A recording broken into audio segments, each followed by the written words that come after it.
मुल्की मईशत का मुश्किल तरीन साल, महंगाई, रुपए की गिरती कदर, डॉलर की उड़ान, ज़र मुबादला की कमी, बेरोजगारी, कर्ज और सूद की अदायगी के साथ बुलंद शरह सूद जैसे बड़े चैलेंजेस दरपेश हैं। होशरुबा महंगाई और बिजली की कीमतों में इजाफे के खिलाफ शहर शहर एहतजाज किया जा रहा है। हर तबका परेशान है। IMF की शराइत पर अमल दरामद से बिजली और पेट्रोल की कीमत मजीद बढ़ेगी। जी हाँ, इस सारी सूरत हाल पर हम बात करेंगे कि महंगाई का जिन बोतल में बंद करना निगरान हुकूमत के लिए कितना बड़ा चैलेंज है। यानी इस वक्त अगर देखा जाए तो सबसे बड़ा चैलेंज है। आसिफ इनाम साहब हमारे साथ मौजूद हैं, चेयरमैन एप्टिमा। उनसे बात करेंगे। काशिफ अनवर साहब, सदर लाहौर चैम्बर, और आरिफ एहसान साहब, टेक्सटाइल एक्सपोर्टर हैं। आप तमाम मुअज़्ज़ज़ मेहमानों का बेहद शुक्रिया। सबसे पहले आसिफ इनाम साहब, आपसे गुफ्तगू का आगाज़ करते हैं। महंगाई, रुपए की गिरती कदर, डॉलर की ऊंची उड़ान, ज़र मुबादला की कमी, बेरोज़गारी, कर्ज और सूद की अदायगी के साथ साथ सर सबसे बड़ा मसला ये है कि बुलंद शरह सूद निगरान हुकूमत को तो ये विरासत में मिली है। इन हालात में मईशत की बेहतरी के लिए क्या इक़दामात आप तजवीज़ करते हैं, क्या इक़दामात किए जा सकते हैं?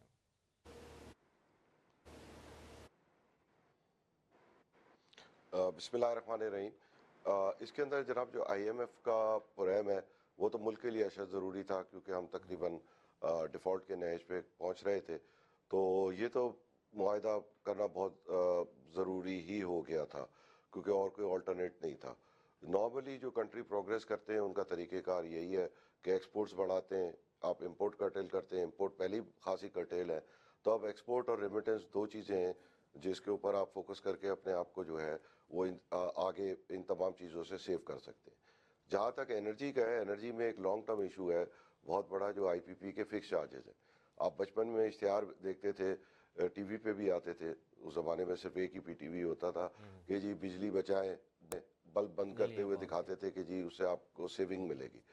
अब उस पे पोजीशन ये हो गई है कि आज आप बिजली का बिल एक बल्ब बंद करेंगे दो में से, तो दूसरे पे कैपेसिटी चार्ज का आपका बिल बढ़ जाएगा।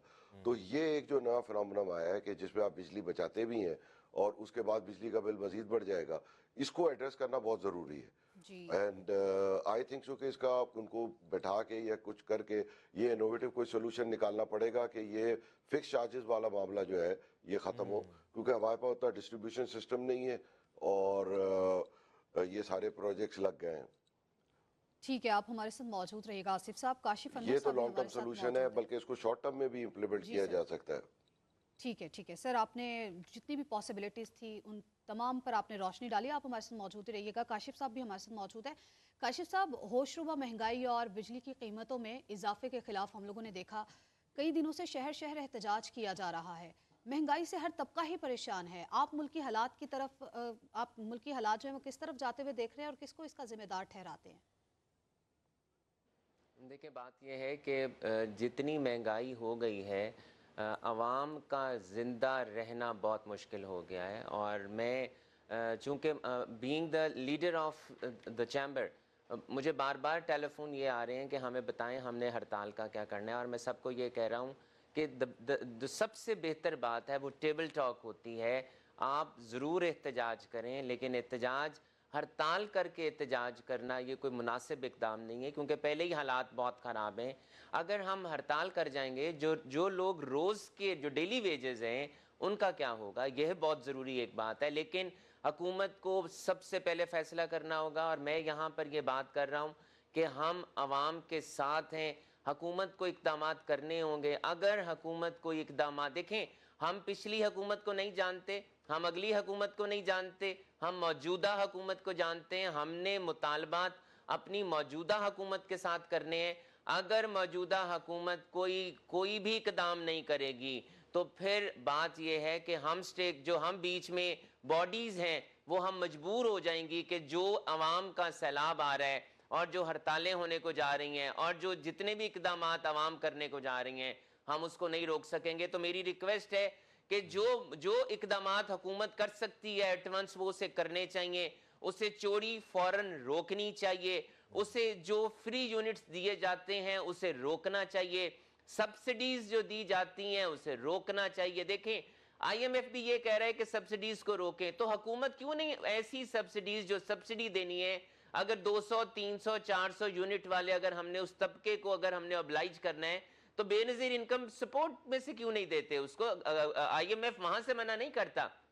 ہمیں اپنی پالیسیز، ہمیں اپنی پرائرٹیز کو چینج کرنا ہے. اگر ہم یہ نہیں کریں گے، ہمیں دیکھیں آج یہ فیصلہ کرنا ہوگا، آج یہ بیٹھنا ہوگا کہ اتنے ڈپارٹمنٹس جو ہیں، آپ کا ڈپارٹمنٹ واپڈا ہے، این ٹی ڈی سی ہے، نیپڑا ہے، سی پی پی اے ہے، ملازمین ہیں، ان کی جتنی بھی آپ کی ان کی پرکس ہیں، ان کی جو فیسلٹیز ہیں، ہمیں یہ آج پاکستان ایمرجنسی سے گزر رہا ہے. ہمیں تمام ایسے اقدامات کرنے ہوں گے ملک کو بچانے کے لیے. صحیح آپ نے کہا کہ ایمرجنسی کی سی صورتحال ہے اور تمام ایسے اقدامات کرنے ہوں گے کہ جس سے ہم اب باہر نکلیں، اور خاص طور پر آپ نے کہا کہ بجلی چوری کو جو ہے وہ روکا جانا چاہیے. جو مفت یونٹس فراہم کیے جا رہے ہیں سرکاری اہلکاروں کو، اس کو بھی بند ہونا چاہیے. یہ تو آپ کی طرف سے ایک سجیشن آئی.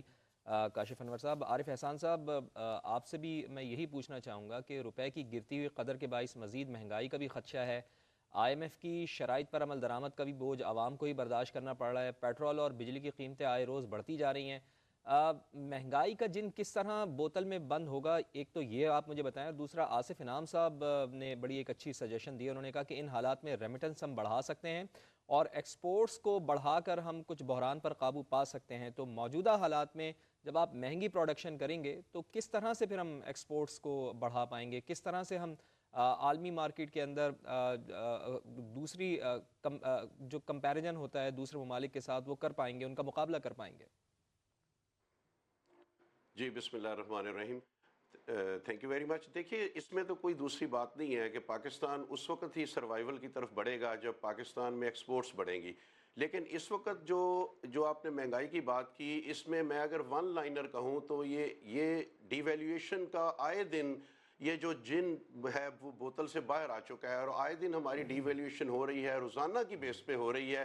اور یہ ڈی ویلیویشن ہونے کی وجہ سے ہماری چیزیں مہنگی ہو رہی ہیں. پیٹرول مہنگا ہو رہا ہے، ہماری انرجی مہنگی ہو رہی ہے، باقی چیزیں مہنگی ہو رہی ہیں.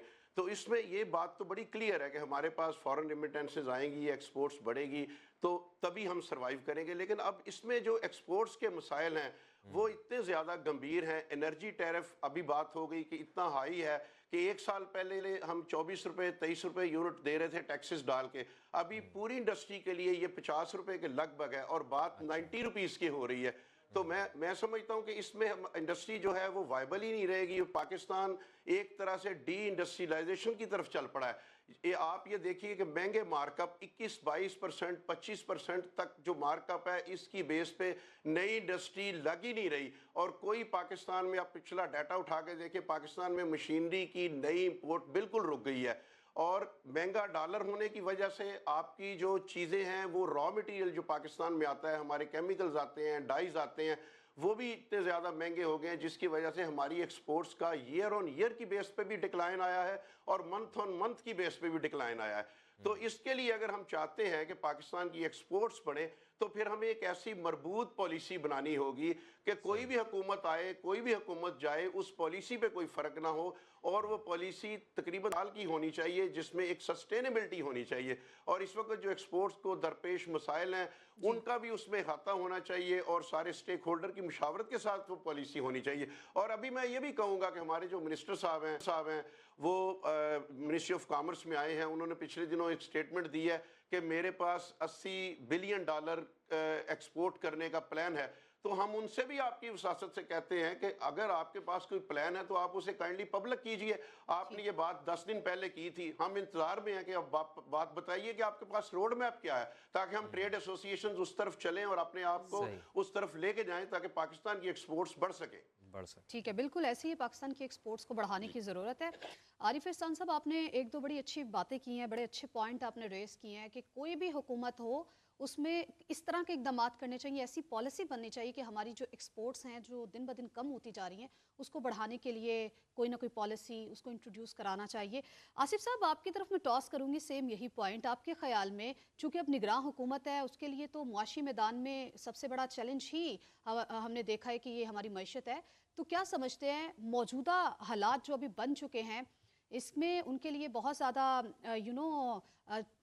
مواقع ہیں، اپنے آپ کو وہ بری الذمہ قرار نہیں دے سکتے، ایک اختیار حاصل ہے ان کو اہم فیصلوں کا. تو کیا سمجھتے ہیں ایکسپورٹس کو بڑھانے کے لیے ان کو کون سے اقدامات کرنے چاہیے؟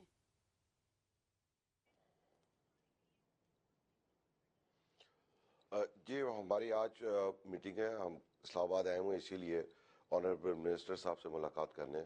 और आज जो हम इनिशियल अचीव करना चाहते हैं वो ये है कि इमीडिएटली हमारे पास तकरीबन 35% क्लोज कैपेसिटी है जो डिफरेंट रीजंस की वजह से क्लोज हुई हुई है, जिसमें बिजली और ये तमाम बहरान शामिल हैं। और गैस के इश्यूज हैं कराची में भी, ख़ास तौर पे सप्लाईज के। तो ये चीज़ें एड्रेस हो तो 20-30% तो एक्सपोर्ट बढ़ना कोई मुश्किल नहीं है। दूसरे आपको जो एक सारा ग्लूम एंड डूम नहीं है। जो सबसे बड़ा एक साल और पिछले साल में फ़र्क है कि पिछले साल हमारी कॉटन की फसल तबाह हुई थी और कोई 20-25 साल की बेहतरीन क्रॉप हुई थी। इस साल माशाल्लाह कॉटन की क्रॉप जो है वो जो सरकारी अंदाजे हैं वो 1,20,00,000 के हैं। उससे कम ज़्यादा भी हो तो पिछले साल से दुगनी से ज़्यादा होगी। तो रॉ मटेरियल की जो शॉर्टेज है और जो फॉरेन एक्सचेंज जितनी पिछले साल कॉटन के लिए चाहिए थी वो नहीं चाहिए होगी।